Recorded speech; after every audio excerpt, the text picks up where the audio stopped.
దర్శనానికి పోయేదన్నా చెన్నారెడ్డినా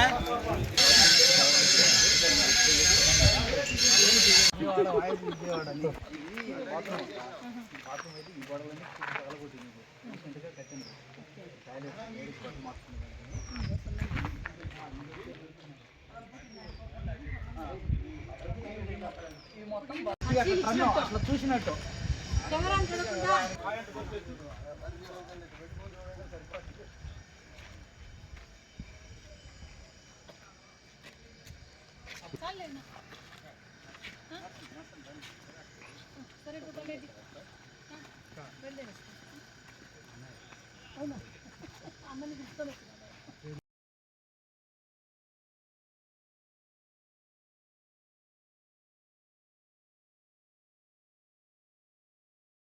ఈరోజు జ్యోతి క్షేత్రము శ్రీ కాశిరెడ్డి నాయన ఆశ్రమాన్ని సందర్శించడం జరిగింది. ఏదైతే ఇటీవల కాలంలో వరుసగా అంటే 2012 మొదలుకొని ఇప్పటి వరకు కాశీనాయన క్షేత్రం పైన 3 సార్లు దాడులు జరగడం జరిగింది. ముఖ్యంగా కాశీనాయన క్షేత్రంలో ఇక్కడ ఆయన కాశీనాయన గారు శ్రీ అవధూతగా ఇక్కడ సంచరించిన ప్రదేశము, ఇక్కడే ఆయన నివాసం ఉన్న ప్రదేశము. ఆయనను ఎంతోమంది ముఖ్యమంత్రుల దగ్గర నుంచి ఎంతోమంది ఆయనను సందర్శించేవారు, ఆయన ఆశీస్సులు అందుకునేవారు. ఆయన పాదాల మీద పడి ఆయన పాదాలు నమస్కరించినప్పుడు ఆయన ప్రతి ఒక్క ముఖ్యమంత్రులకు కూడా ఒకే మాట చెప్పేవారు, నా కాళ్ళ మీద పడితే ఏమొస్తుందిరా, పట్టెడు అన్నం పెట్టండి పేదవారికి అని చెప్పిన ఏదైతే సూక్తి ఉందో, ఆయన ఉన్నప్పటి నుంచి ఇప్పటి వరకు కూడా ఆయన పేరు మీద శ్రీ కాశిరెడ్డి నాయన పేరు మీద ఇక్కడ అన్నదానం, నిత్య అన్నదానం జరుగుతోంది. ఎంతమంది భక్తులు వచ్చినా సరే, ఉదయం నుంచి రాత్రి వరకు ఏ సమయంలో వచ్చినా సరే, ఆకలితో వచ్చిన ప్రతి ఒక్కరిని కూడా ఇక్కడ కడుపు నింపి పంపించేటువంటి గొప్ప ఆశ్రమం శ్రీ కాశిరెడ్డి నాయన ఆశ్రమం. ఇలాంటి ఆశ్రమములో అనేక మంది ఎవరైతే ఇంటి నుంచి వృద్ధులు కానివ్వండి, అదేవిధంగా అనాథలు కానివ్వండి, ఎవరైనా సరే వివక్షకు గురైన ప్రతి ఒక్కరిని కూడా హక్కున చేర్చుకుంటున్న ఆశ్రమము మరి శ్రీ అవధూత కాశిరెడ్డి నాయన ఆశ్రమం. ఇలాంటి ఆశ్రమానికి చుట్టుపక్కల ఉన్నటువంటి రాయలసీమలో ఉన్నటువంటి రైతులందరూ కూడా కులాలకు అతీతంగా, మతాలకు అతీతంగా అందరూ రైతులందరూ కూడా ప్రతి ఇంటి నుంచి కూడా తాము పండించిన ధాన్యంలో కొంత ధాన్యాన్ని అందించి ఇక్కడ ప్రతి ఒక్కరికి ఆకలి తీర్చే విధంగా మరి ప్రజలే నిర్వహించుకున్నటువంటి క్షేత్రం ఈ క్షేత్రం తప్ప ప్రభుత్వాలకు ఎటువంటి హక్కు లేని ప్రదేశం ఈ ప్రదేశం. ఈరోజు కాశీనాయన ఆశ్రమము కూల్చివేతలకు సంబంధించి ఇక్కడ మనం చూస్తూ ఉన్నాము. ఇక్కడ ఏదైతే ఇది లోకేష్ గారు, మినిస్టర్ లోకేష్ గారు కన్స్ట్రక్షన్ చేస్తున్నారు పడగొట్టిన చోటు అని చెప్తున్నారు. ఇది యాక్చువల్గా అన్నదాన సత్రం కాదు. అన్నదాన సత్రాన్ని కన్స్ట్రక్షన్ చేస్తున్నామన్న అంటున్నారు, కానీ ఇది మామూలుగా అయితే ఇక్కడ తలనీలాలు సమర్పించే కట్టడం. ఈ తలనీలాలు సమర్పించే కట్టడము దాదాపు ఒక 2-3 సెంట్లలో మాత్రమే కన్స్ట్రక్షన్ జరుగుతుంది తప్ప అన్నదాన భవన కన్స్ట్రక్షన్ ఇది కాదు. అయితే కూల్చివేతలు చేయటము, మళ్ళీ తిరిగి మేము కడతామని ఒకరు కూల్చితే ఒకరు కట్టడము ఎటువంటి సంస్కారం? ఇది భక్తుల మనోభావాలను దెబ్బతీయటం కాదా? మనం తిరుపతి లడ్డూ విషయంలో చూసాం. లడ్డూలో కలవని కొవ్వు కలిసిందని చెప్తేనే మరి సనాతని అంటూ సనాతన ధర్మం గురించి, హిందూ ధర్మం గురించి మరి ఇంత బోధించిన వ్యక్తి ఆయన శాఖలో ఉన్నటువంటి అటవీ శాఖకు సంబంధించి ఇక్కడ ఇంత దారుణంగా చూసాము. కాశీనాయన క్షేత్రంలో ఎంతవరకు కట్టడాలు పగలగొట్టారు అంటే చాలా డ్యామేజ్ జరిగింది. ఒక చిన్న అన్నదాన సత్రమే కాదు, విఐపి గెస్ట్ హౌస్ కానివ్వండి, అన్నదాన సత్రాలు కానివ్వండి, మిగిలిన భవనాలను కూడా కూల్చివేసిన సందర్భాలు చూస్తున్నాం. నిజంగా చెప్పాలంటే గత కాశీనాయన క్షేత్రానికి ఫారెస్ట్ పర్మిషన్ కోసం కూడా గత ప్రభుత్వం కూడా కేంద్రానికి లెటర్ రాయడం జరిగింది. ఆ కాపీలు కూడా మా దగ్గర ఉన్నాయి.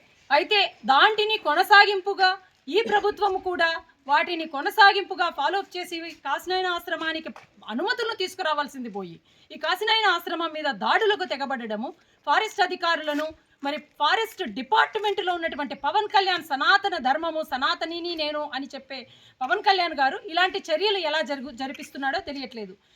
కల్తీ లడ్డు విషయంలోనే లేదా టికెట్లు ఏదైతే అక్కడ టికెట్ల తోపులాటలో చనిపోయిన భక్తులు చనిపోతేనే చైర్మన్ క్షమాపణలు చెప్పమన్న వ్యక్తి ఈరోజు కట్టడాల విషయాలలో క్షమాపణలు చెప్పటానికి పవన్ కళ్యాణ్ గారికి టైం లేదా అని అడుగుతున్నాం.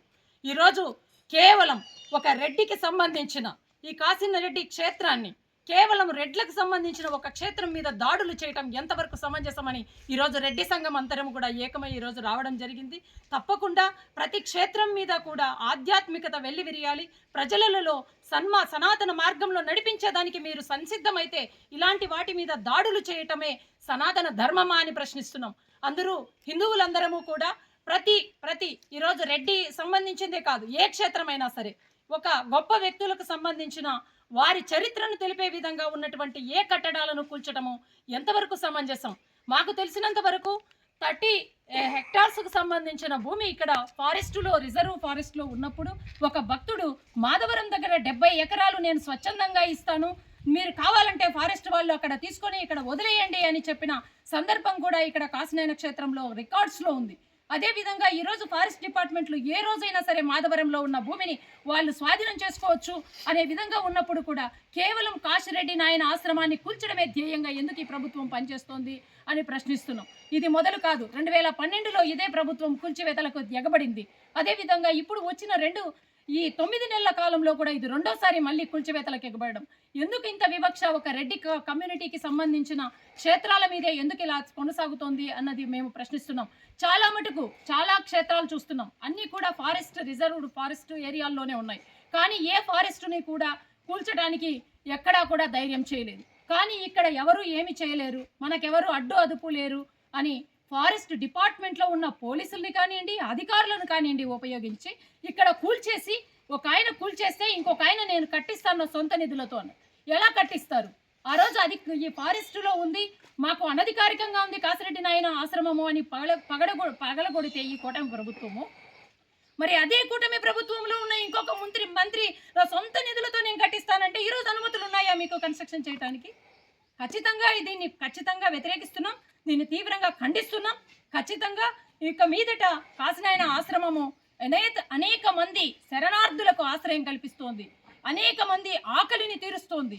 అలాంటి ఎంతో మంది నిరాశయులకు ఆశ్రయం కల్పిస్తూ అన్నదానాన్ని కొనసాగిస్తున్నటువంటి ఈ క్షేత్రం మీద దాడి చేయటం అన్నది నిజంగా ఎంతవరకు సమంజసం అన్నది ఆలోచించుకోవాలి. ఈ రోజుకి కూడా ఇన్ని రోజులైనా కూడా పవన్ కళ్యాణ్ గారు ఎక్కడా కూడా కాసిరెడ్డి నాయన భక్తులకు కానీ ఆశ్రమ నిర్వాహకులకు కానీ క్షమాపణలు చెప్పిన దాఖలాలు లేవు. అంటే ఆయన అంత బిజీగా ఉన్నారా? అంత ఆవిర్భావ సభ పెట్టుకున్నప్పుడైనా ఒక్క క్షమాపణ చెప్పారా?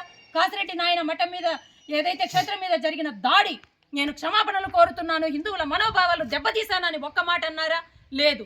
కానీ ఆయనకు దక్షిణాది రాష్ట్రాలలో అంతలకల ఫాలోయింగ్ ఉన్నప్పుడు, సనాతన ధర్మాన్ని అనుసరిస్తున్నారు అన్నప్పుడు మరి కడప జిల్లాకు సంబంధించిన కాసిరెడ్డి నాయన క్షేత్రం మీద ఎందుకు ఇంత వివక్ష పవన్ కళ్యాణ్ గారికి అన్నది కూడా ఒకసారి ఆలోచించుకోవాలి.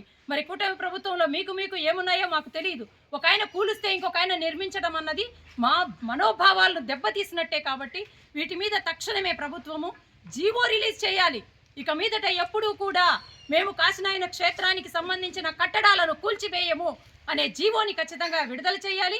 అదేవిధంగా మరి సనాతన ధర్మాన్ని ఆచరిస్తున్నటువంటి పవన్ కళ్యాణ్ లాంటి డీసీఎం పవన్ కళ్యాణ్ లాంటి వ్యక్తి బయటికి వచ్చి తన డిపార్ట్మెంట్కి సంబంధించి ఫారెస్ట్ డిపార్ట్మెంట్కి సంబంధించిన తప్పును సరిచేసుకుంటూ ఆయన కూడా క్షమాపణలు కోరాలి. ఈ కాసినాయన క్షేత్ర నిర్వాహకులకు ఆయన భక్తులందరికీ కూడా క్షమాపణలు చెప్పాలని మేము డిమాండ్ చేస్తున్నాం. ఆ రోజు తిరుమల తిరుపతి దేవస్థానం చైర్మన్ క్షమాపణ చెప్పమన్న వ్యక్తి ఈరోజు ఆయన ఎందుకు ఇది పాటించడు అని కూడా ఈరోజు అడుగుతున్నాం. అంటే మీకైతే ఒక ధర్మం, మరి అదే ఇంకొకరికైతే ఇంకొక ధర్మమా? ఇది ఏ ప్రభుత్వాలకు అతీతమైంది కాదు. ఇది ఇక్కడ ఎవరు కూడా రాజకీయాలకు అతీతంగా నిర్మించబడిన సంస్థ ఈ క్షేత్రం. ఈ క్షేత్రంలో నిత్య అన్నదానం జరిగే క్షేత్రం ఇది. అదేవిధంగా ఎవరు రాజకీయ నాయకుల దయాదాక్షిణ్యాలతో భిక్షతో నడుపుతున్న సత్రముఖి క్షేత్రము కాదు ఇది. ఇది ఎక్కడ ఎవరు ఏ ఇంటిలో తల్లిదండ్రులను ఎవరైనా ఇబ్బంది పెడితే, ఎవరైనా సరే ఆడబిడ్డలను ఏదైనా ఒంటరి మహిళలను ఇబ్బంది పడితే, ముసలి వాళ్ళను ఇబ్బంది పెడితే వాళ్ళందరూ కూడా మాకు కాసినాయన క్షేత్రం ఉంది, మేము కాసినాయన క్షేత్రం వెళ్తాం, మీరు ఏమన్నా ఎక్కువ చేస్తే అనే ధైర్యము భరోసా నింపిన క్షేత్రం కాసిరెడ్డి నాయన క్షేత్రం. ఇలాంటి క్షేత్రం మీద దాడులను పూర్తిగా వ్యతిరేకిస్తున్నాం. దీనికి ఎవరైతే పాల్పడ్డారో వారు క్షమాపణలు చెప్పాలని కూడా డిమాండ్ చేస్తున్నాం.